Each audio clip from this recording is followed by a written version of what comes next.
Púchove opäť ordinuje urológ. Včelári končili sezónu spokojní, medu majú dosť. Bude knižná budka motivovať k čítaniu?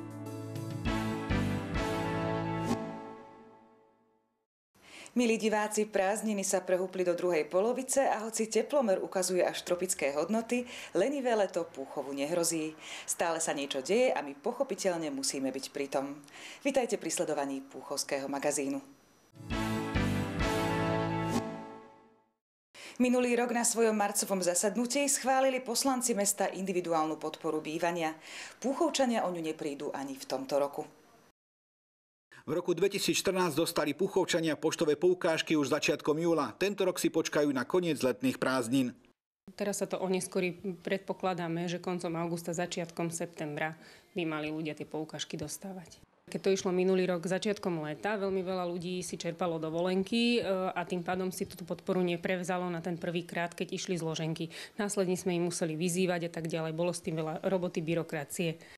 Mesto na podporu bývania takto vyplatí približne 60 000 eur, pričom príspevok sa v priemere pohybuje do výšky 10 eur na jedného vlastníka nehnuteľnosti. Príspevky by mali byť vyplatené na neskôr do 10.10. tohto roka. A tie peniaze mesto má už pripravené? Samozrejme, rozpočty sú rozpočtované. Dodajme, že výška príspevku je totožná s výškou zaplatenej dane za byt či dom a podmienkou na jeho získanie je trvalý pobyt v meste a vyrovnanie všetkých pohľadávok voči mestu a jeho organizáciám za minulý kalendárny rok. Dočkali sme sa. Po 15 mesiacoch uzávery a dopravných obmedzení mohli v úvode týždňa oficiálne prejsť po moste prvé vozidlá. Hoci stavba si ešte vyžaduje niekoľko kozmetických úprav, vodiči ho už môžu bez obmedzení využívať. O tom, že kompletná finalizácia mosta si vyžaduje ešte viacero stavebných úprav, bolo zrejme už tesne pred jeho otvorením. Uvedenie mosta do užívania bolo naplánované na pondelok popoludní. V tom čase tam ešte intenzívne pracovala asi 10 robotníkov, ktorá robila posledné úpravy, aby mohli prví vodiči po moste bezpečne prejsť. Čo sa týka dopravného značenia, križovatky by sa mali ako celé také spraviť, no zostalo tam tie prechody na tých dvojkách a na tej Továrenskej ulice, to keď sa bude robiť. Hoci vodiči môžu od pondelka po moste jazdiť prakticky bez obmedzení, do užívania bol uvedený predčasne. Stavba zatiaľ nie je skolaudovaná. Potrebné sú ešte viaceré terénne úpravy a dokončovacie práce, ktoré budú pokračovať do konca septembra. Cesta 1,49, to znamená mostný objekt 49,62 je v podstate schopný do predčasného užívania. Cesta pred mostom a za mostom ako v priamom smere je taktiež schopná splňať všetky požiadavky na predčasné užívanie. To znamená zvislé aj vodorovné dopravné značenie v zmysle projektovej dokumentácie. Čo sa týka napojenia ostatných križovatiek, tie budú v ďalšom stupni realizácie mostného objektu, a to znamená napojenia miestnej komunikácie a cesty 3 smerom na Staré Nosice.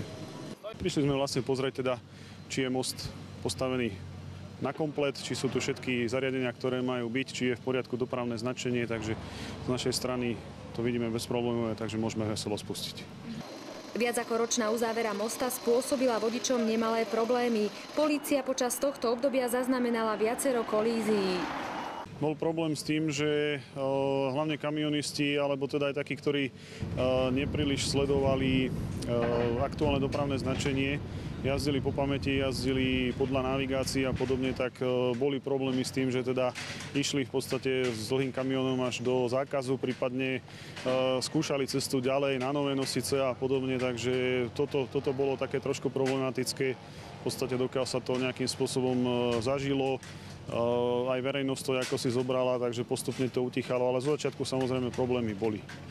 Počas uzávery museli vodiči cestujúci v smere na železničnú stanicu alebo do Nosíc zmerať cestu cez Horné Kočkovce. Otvorenie mosta preto vítajú. Že ho dlho robili, za tú dobu spravia 100 kilometrov diaľnic. No. A čo hovoríte na to, že už to bude spustené? Využívate často túto trasu? Áno, pravidelne. Takže vám to pomôže? Pomôže. Obchádzal som to každý deň do školy 2,5 kilometra. Áno, dosť často. A sme radi. Plánovaná ročná uzávera mosta sa predĺžila o pár mesiacov. Podľa riaditeľa stavby boli príčinou viaceré dôvody. Nás trochu zdržel vlastně tady ten archeologický výzkum, který se nacházel vlastně tady kousek od tohoto mostu, takže samozřejmě to mělo návaznost vlastně i na ty postupy vlastně mostní. Nacházíme se, dá se říct, v centru vlastně přeložek veškerých inženýrských sítí pro město Púchov, jak plyn, tak voda, tak samozřejmě veškerý sdělovací a zabezpečovací kabely. Takže samozřejmě toto všechno muselo prvně předcházet, aby vůbec most se mohl vlastně zbourat. Takže to byla vlastně taky velice náročný technologický postup, poněvadž se samozřejmě bouralo za provozu vlastně vlakového. A nicméně samozřejmě dalším takovým velkým, řekl bych, voříškem bylo to, že samozřejmě se jednalo o takzvaný zavěšený, předpjatý železobetonový most, který je, dá se říct, takovou raritkou vlastně na železnicích. Takže z toho důvodu vlastně i ty technologické postupy a návaznosti, které vlastně museli vždycky následovat, samozřejmě mají svoje určitý období a samozřejmě nějaký časový úsek. Po sprístupnení mosta sa stavebný ruch zďaleka nekončí. Úpravy si vyžaduje aj železničný podjazd na Kolónke. Z tohto dôvodu bude uzavretý do konca leta. Dnes sme v podstate prebrali a pozreli si, v akom stave to je technickom. Usúdili sme, že je možné prejazd, tak to bola najdôležitejšia časť. Sme radi samozrejme aj za mesto, že odľahčíme dopravu, komunikáciu a treba povedať zase na druhej strane, že jednu stranu otvárame a podjazd bude od zajtra uzatvorený. A ešte upozornenie pre vodičov. Otvorením mosta sa dopravné značenie mení na pôvodné. To znamená, že cesta je opäť hlavná a vodiči prichádzajúci z Horných Kočkoviec dávajú prednosť v jazde vozidlám idúcim po moste. Posledná fáza rekonštrukcie koľajiska Púchovskej železničnej stanice so sebou prináša opäť aj výluky, ktoré sa dotknú 11 osobných vlakov. Tie budú na úseku Púchov, Považská Bystrica a Púchov-Hladce nahradené autobusmi. Cestujúci by tak mali počítať s 15 až 20 minútovým meškaním dotknutých spojov. Informácie o výlukách nájdete na stránke www.slovakrail.sk, na webovej stránke mesta a tiež na výveske pri pokladniach železničnej stanice. Ako sme vás v krátkosti informovali minulý týždeň, od pondelka 3. augusta je pacientom k dispozícii novozriadená urologická ambulancia v Zdraví. Boli sme sa pozrieť, kto v nej ordinuje a čo všetko v nej vybavíte. Najbližšieho urológa ste doteraz mohli navštíviť v Považskej Bystrici alebo v Trenčíne. Dostupnosť tejto špeciálnej zdravotnej starostlivosti je odteraz 4 dni v týždni aj v Púchove. Pacienti túto možnosť odborného vyšetrenia privítali a na preventívnu kontrolu či s akútnym zdravotným problémom prichádzali hneď od pondelka rána. Určite s radosťou, pretože už som raz bol na kontrole, ale na kontrolu momentálne. V Považskej Bystrici, tak už teraz tak po 3 rokoch už som uvažoval, že aby som išiel znova, ale som sa nevedel vystrojiť. Ale je tam vždy moc ľudí. No vítame, máme to blízko. Ja som Puchovčanka, takže ja vítam. Komplikovanejšiu liečbu či invazívne zákroky je stále potrebné riešiť na urologických oddeleniach. V Púchovskej ambulancii vás však zdiagnostikujú a preliečia bežné ochorenia. Do toho spadajú rôzne ochorenia obličiek, močového mechúra, u mužov semeníky, takisto prostata, veľmi časté. Ženy často chodia s zápalmi močových ciest. Príznaky, ktoré by ste nemali ignorovať a vybrať sa na urológiu, sú rôzne. A napriek pokročilej osvete sa stále mnohí po ich spozorovaní pokúšajú o samoliečbu. U žien častokrát pálenie, rezanie pri močení, časté nutkanie na močenie, objavenie sa krvi v moči. To sú základné veci, pri ktorých určite by človek mal vyhľadať lekára. U mužov zväčšenie semenníkov, nález krvi v moči a hlavne vo forme zrazenín. Bolesti v krížoch takisto by mali byť došetrené odborníkom. Urológovia varujú, že aj bežné zápaly močového mechúra môžu prerásť do zápalov obličiek, kde už je liečba komplikovanejšia a riziko trvalých následkov stúpa. V tomto budem nekompromisný. Mnohé ochorenia sa dajú zvládnuť tzv. Babskými receptami, ale je lepšie vždycky vyhľadať už v tom prvotnom štádiu odborníka, aspoň obvodného lekára, ktorý bude vedieť zhodnotiť stav, či je na odborné vyšetrenie alebo nie. Púchovská urologická ambulancia ponúka pacientom komfort už vo vstupných priestoroch a vlastné sociálne zariadenia umožnia súkromie pri odbere moču, s ktorým nemusíte následne chodiť po chodbách, ale skúmavku odovzdáte priamo sestričke. Takisto máme špičkové technické vybavenie, hlavne čo sa týka sonografu, cystoskopu, polohovateľného lôžka. Výstup z oboch prístrojov je digitalizovaný a ponúka možnosť zobrazenia na monitore, ale i jeho archiváciu, ktorá napomôže pri sledovaní vývoja choroby. Pacient môže vidieť takisto ako lekár všetky zobrazovacie vyšetrenia, ktoré sú mu realizované. Naviac súčine s obrazom dostanete odborný výklad. Na to, aby ste mohli byť do Púchovskej urologickej ambulancie objednaní, potrebujete odporúčanie od obvodného lekára. Následne treba zavolať na telefónne číslo 4605 619, kde vás sestrička objedná na konkrétnu hodinu. Netreba teda v čakárni vysedávať od skorého rána. Zazmluvnené výkony v zdravotnej poisťovni budú samozrejme pacientom poskytované bezplatne. Za poskytnutý nadštandard pri vyšetrovaní či zdravotníckych pomôckach sa bude priplácať.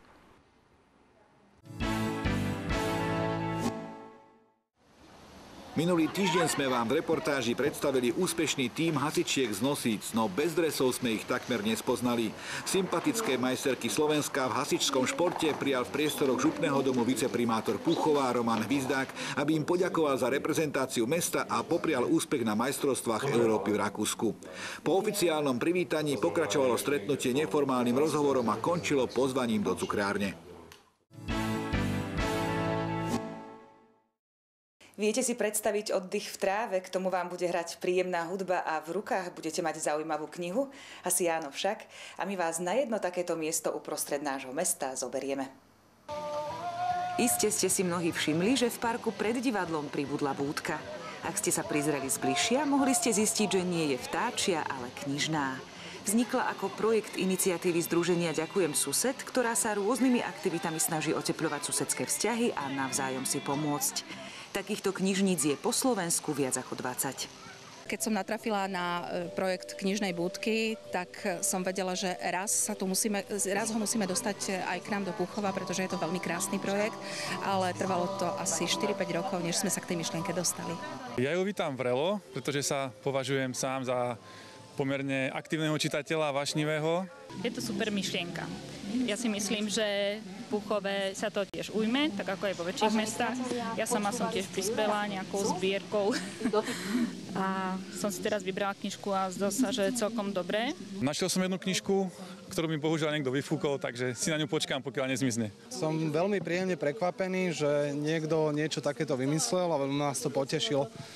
Prišli sme medzi prvými s mojou malou a nás to natoľko zaujalo, že sme snáď boli prví, ktorí si sa mohli. Knižná búdka bola osadená a naplnená potravou pre dušu minulý piatok a záujem o čítanie v tráve bol zjavný ihneď po jej sprístupnení. Prezradíme, že karikatúrami ju zatraktívnil náš kolega Peter Hudák a vy sa môžete kedykoľvek pri nej pristaviť a vybrať si z naozaj pestrej ponuky. Knihy si môžu zobrať aj domov, len boli by sme veľmi radi, keď by dochádzalo k tomu, že ak si knižku vezmú domov, tak aj nejakú prinesú.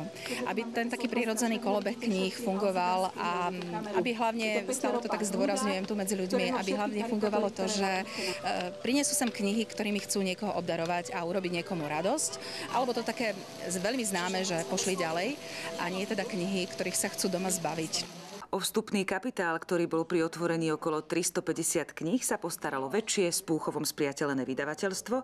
Početnými knižnými darmi prispeli 2 domáce knihkupectvá, no a samozrejme už aj mnohí z vás. Jeden taký krásny moment sa stal, že prišla Púchovčanka práve dnes, už pomaly v záverečnej časti, keď sme sa dostávali ku triedeniu kníh a priniesla 50 krásnych svojich kníh, románov rôznych, aj historických, aj súčasných. Do knižnej búdky vyberajú zamestnanci Domu kultúry žánrový mix, ktorý budú priebežne odmieniať. Vy si zas môžete v knižkách nechávať vložené odkazy alebo poradenské recenzie a ostáva veriť, že projekt vystavaný na princípe filmu Pošli to ďalej sa u nás zakorení a kultúrni Púchovčania si budú na búdku dávať pozor. Rozhodli sme sa, že budeme pozorne z našich kancelárií, keďže pracujeme celé leto, sledovať, či ľudia chodia alebo nechodia čítať. A ak sa tento projekt ujme tak medzi ľuďmi takým bežným spôsobom, že si budú k nám sadať do tej trávy a čítať, tak im k tomu pripravíme aj podmienky. To znamená, že vaky, ktoré tu dnes vidíte, takisto vysunieme pred divadlo kedykoľvek. 3 dní organizovaného čítania v tráve bolo završené v nedeľu kaviarňou Slovo, kedy jej organizátorky Tamara Pribišová s Luciou Panáčkovou čítali deťom. Vy im však pri zúrčiacej fontáne môžete čítať kedykoľvek. Minulá nedeľa bola v mestečku sladká. V areáli pri obecnom úrade vzduch voňal medom, pretože včelári nášho regiónu si zorganizovali svoj tradičný festival. V poradí 9. včelársku nedeľu zorganizovali nadšenci chovu včiel z Púchova a z Lúk, ale prišli aj včelári z Trnavy, od Martina a z Východu. Môžu sa tak medzi svojimi pochváliť úspechmi, vymeniť si skúsenosti a nakúpiť pomôcky na ďalšiu sezónu. Samozrejme v neformálnej rodinnej atmosfére. Ono sa treba aj stretnúť, povyprávať, vypiť aj pohárik dobrej medovinky a porobiť si plány čo do budúceho roku, čo ako ďalej. Včelársku nedeľu, kde dostanete med zaručenej kvality, si však nikdy nenechajú újsť ani laici. Pretože med, to je to najsladšie, čo ľúbime. Do čajku aj do kavičky alebo na chlebík, na raňajky. Tak, také nové trendy sú tu a trošku aj pričuchávame týmto včelárským veciam. Pozrieť sa, kúpili sme darčeky pre syna, pre zaťa. Veľmi rada podporím včelárov z tohto okresu, z Púchova. Zúčasť zatiaľ, uvidíme, aká bude. V Lani bolo zhruba okolo 500 platených vstupov, ktoré tu boli, takže si myslím, že je veľmi dobrá. Je to jedna z takých najväčších včelárskych akcií na Slovensku. Vyznamenávali sa zaslúžili včelári a špeciálne ocenenie dostal včelársky krúžok Centra voľného času Včielka, ktorý Slovenský zväz reprezentoval na medzinárodnej súťaži, kde obsadili 2. miesto. Ďalej harcovníci prijímali do včelárskej rodiny nováčikov a bez povšimnutia neostali ani tí, ktorým sa v tejto sezóne podarilo stočiť najlepší med. My sme ho zas ochutnávali a snažili sa zasvetiť do tajov výroby ostatných včelých produktov. Ak máte napríklad problémy s bolestiami kĺbov, svalov, krčovými žilami, hojením rán, herpesom, ale i obyčajnou nádchou, včelári majú svoj liek. Je ním masť, ktorú vyrábajú z bravčového sadla, hovädzieho loja, lanolínu, vosku a propolisu. Bravčovie sadlo, to je to vnútorné, to nie je tá klasická slanina, tak to sa vytopí a potom sa to zmiešava v určitom pomere. Potom sa do nej vmiešava buď aloe vera, smreková živica alebo postihoj podľa toho, na aký druh ťažkosti bude masť určená. Propolis síce nie je všeliek, ale takisto je v ľudovom liečiteľstve obľúbený. Napomáha hojeniu rán, dezinfikuje, dobré skúsenosti s ním majú ľudia s paradentózou, uľaví pri bolestiach hrdla, ale i žalúdočných problémoch. Takisto to používajú ľudia, ktorí majú rakovinu hrdla. Pravda, oni po tých hožiaroch majú, sa im netvoria sliny, takže problém s prehltaním a keďže ten propolis, on vytvára taký povlak. Potom peľ je taký doplnok vyživiteľ na regeneráciu organizmu, na pečeň, na cholesterol, na krvný tlak. Blahodárne účinky na organizmus má určite aj obľúbený kráľovský nápoj. Samozrejme v primeranom množstve. Vyrába sa z medu a vody, pridajú sa kvasinky a vyžaduje si starostlivosť ako víno. Kvalita vychádza z kvalitného medu. Takže na omyle sú tí včelári, ktorí sa chcú zbaviť zlého medu alebo skysnutého medu, lebo z takéhoto medu nikdy nebude kvalitná medovina. A na rozdiel od minulého roku, túto sezónu hodnotia včelári ako nadpriemerne dobrú. Paradoxne nezávisí to od toho, ako sa starajú o včely, ale od nevyspytateľného počasia. Darmo by sme chceli, aby si mali veľa medu. Je to prírodou, ako nám príroda nadelí.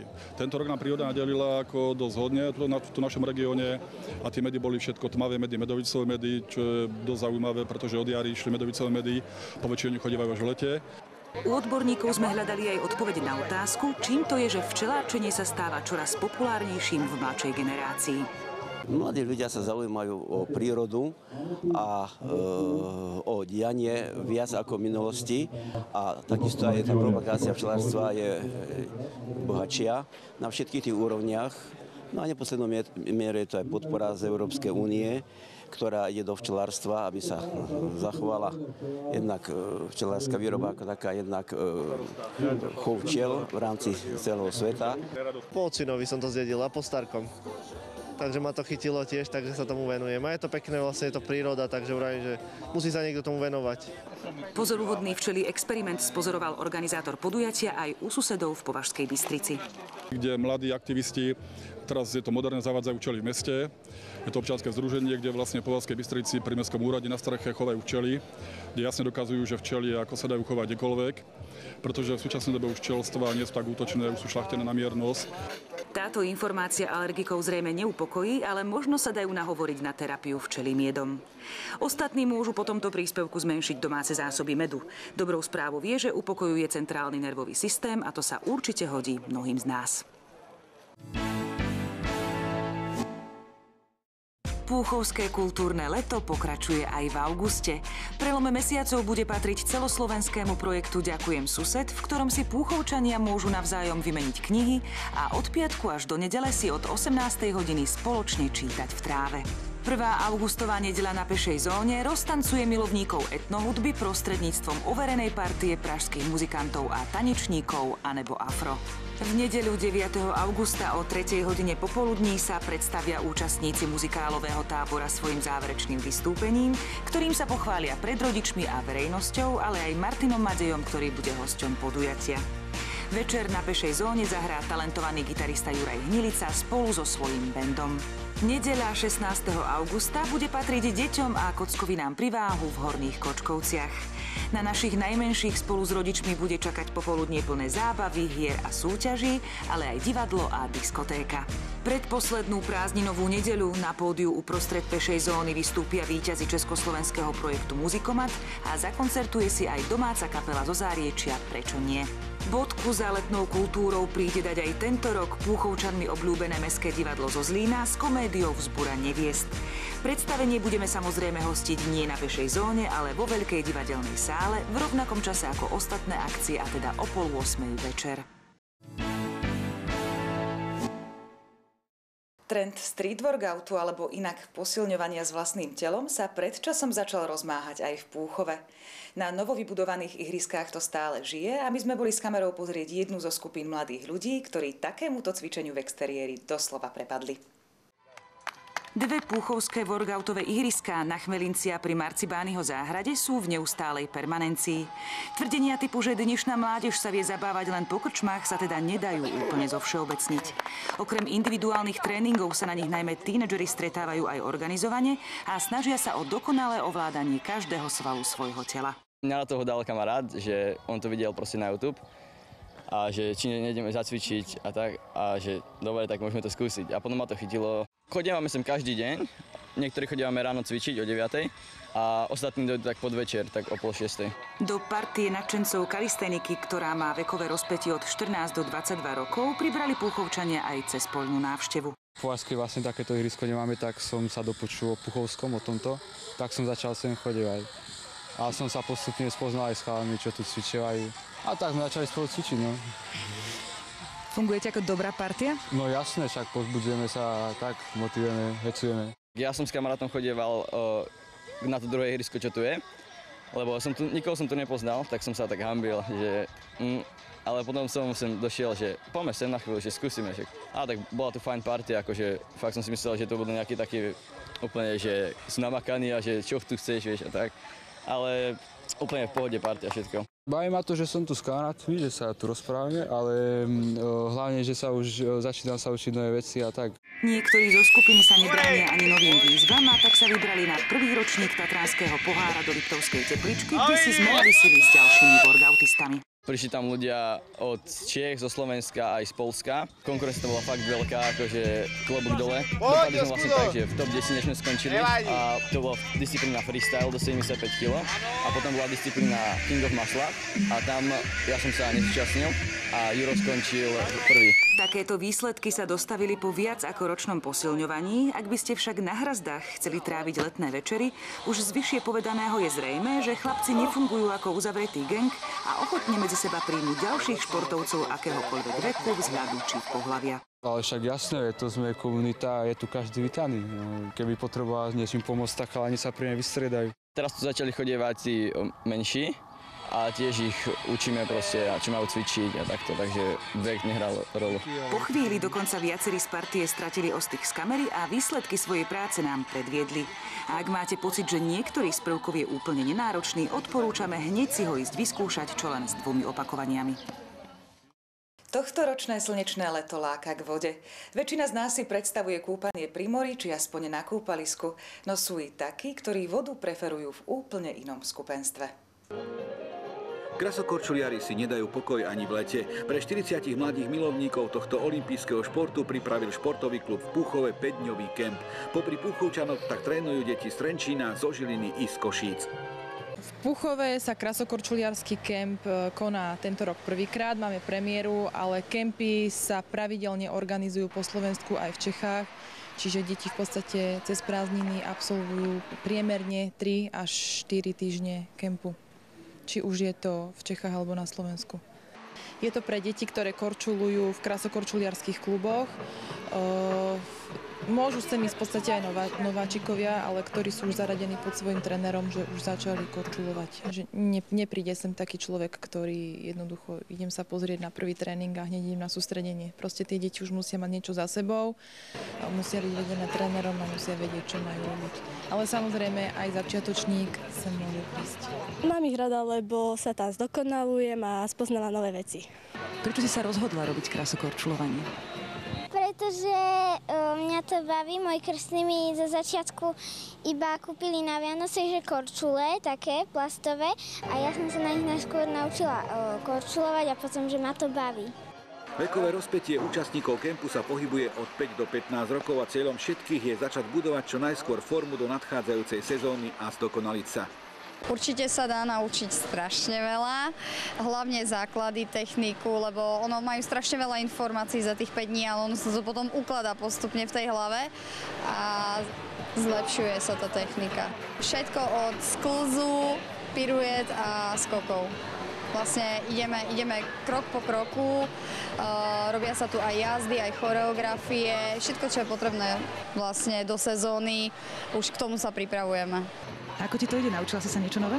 Tak naučila som sa skákať čosi, ale nejde mi to tak najlepšie, ale zdokonalujeme sa všetci. Kemp zahŕňa tak prípravu na ľade ako suchý tréning mimo zimného štadióna. Tam je to skôr kondičné a tiež aj trošku technické, je to tak rozdelené, hej, aby sa im spevnili svaly, ktoré potrebujú využívať na ľade. To ale znamená v priebehu pár minút sa prezlieť z bund, čiapok a rukavíc do kraťasov a vymeniť príjemný chládok ľadovej plochy za tropický deň na ihrisku. Tu ste v chlade, vidíte vonku a tam je 30 stupňov a potom máte behať, skákať, tak je to také. Potom prídete sem a zase máte skákať, veľké výkyvy teplot. A robíte s nimi nejakú špeciálnu aklimatizáciu? To sa ani veľmi nedá, skôr prispôsobujem tie tréningy tak, aby mali efekt. Aký bude efekt, nakoniec ukáže krasokorčuliarska sezóna a do nej ostáva ešte dosť času natrénovať techniku i nadúpať formu. Prvá súťaž bude 1. až 3. októbra na štadióne Ondreja Nepelu v Bratislave.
Celý svet môže byť na dosah. Spoľahnite sa na služby autodopravy firmy Lignum MDV Plus a Axureal. Poskytujeme vnútroštátnu i medzinárodnú prepravu. Ponúkame servis i pneuservis pre osobné a nákladné vozidlá. Predávame najlacnejšie pohodné hmoty v regióne. Naša spoločnosť sa tiež špecializuje na získanie kvalifikačnej karty vodičov podľa zákona 280/2006 o základnej kvalifikácii, a to pre vodičské preukazy skupiny C a D. Kontaktujte nás na telefónnom čísle 042 47 11 312 alebo navštívte v sídle firmy v Strženiciach v areáli bývalého družstva. A teraz akcia. Poskytujeme výrazné zľavy na pohodné hmoty až do konca mája.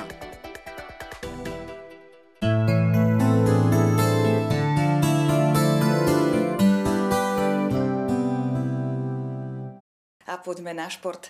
Naši futbalisti nám urobili radosť a v súboji so Šamorínom získali prvý bodový zápis do tabuľky. No a s kamerou sme sa boli pozrieť aj na tradičný tenisový turnaj vo štvorhrách.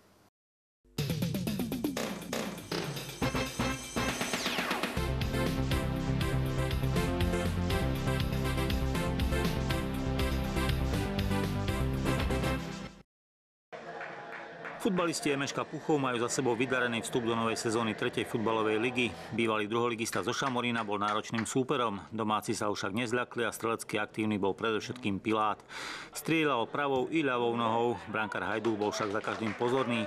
V 17. minúte si prvú šancu vypracovali aj hostia. Mikuš prenikol po ľavej strane cez domácu obranu, brankár Letko mu zmenšil strelecký uhol a odkopom na roh napokon situáciu vyriešil Ryška.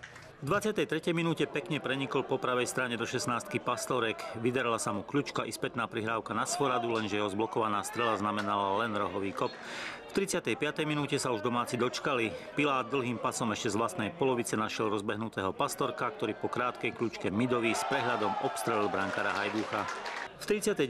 minúte sa v pokutovom území domácich uvoľnil Mikuš, ale v páde sa zmohol iba na slabú strelu, ktorú Letko zneškodnil. V protiútoku sa potom Pilátovi vyplatil dôraz.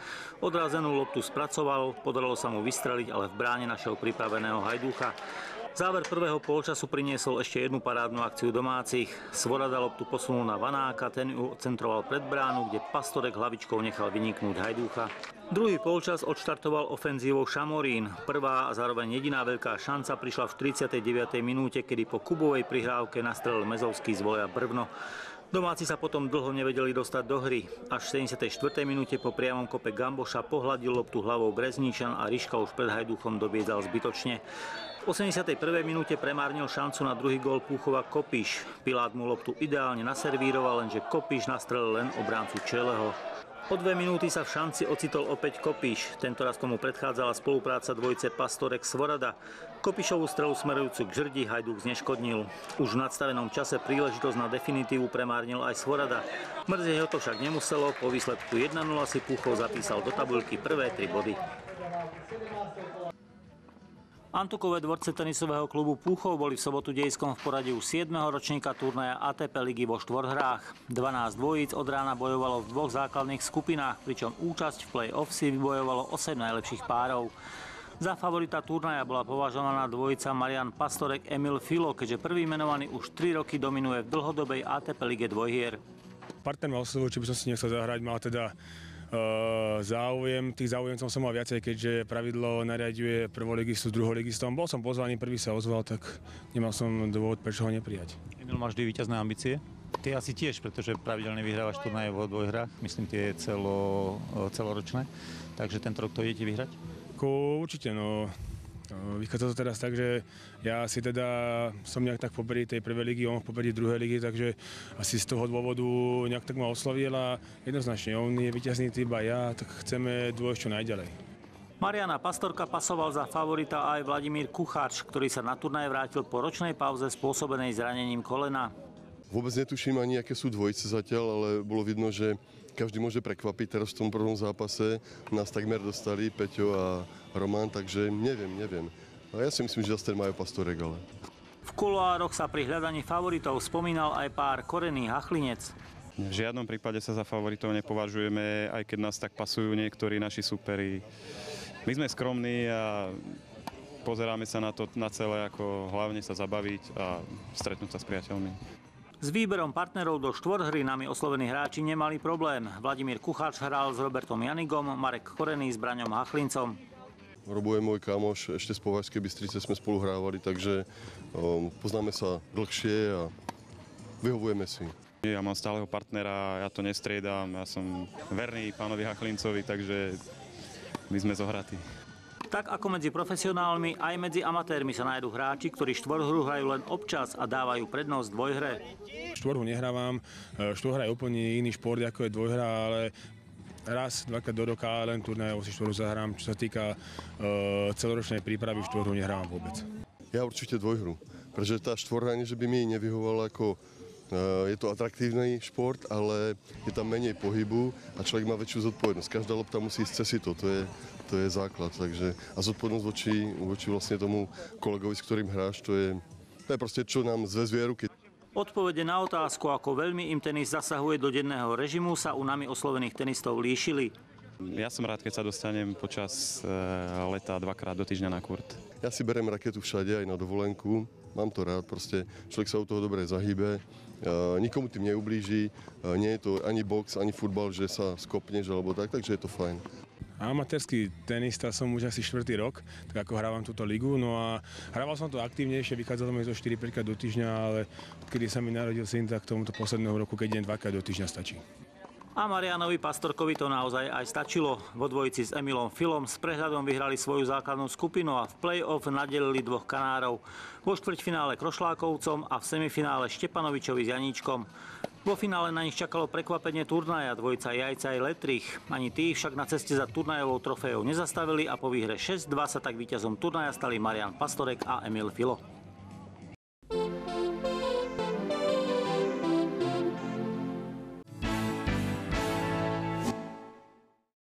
Športové spravodajstvo ukončilo kaleidoskop najnovších udalostí v meste a my sa tešíme na stretnutie o týždeň.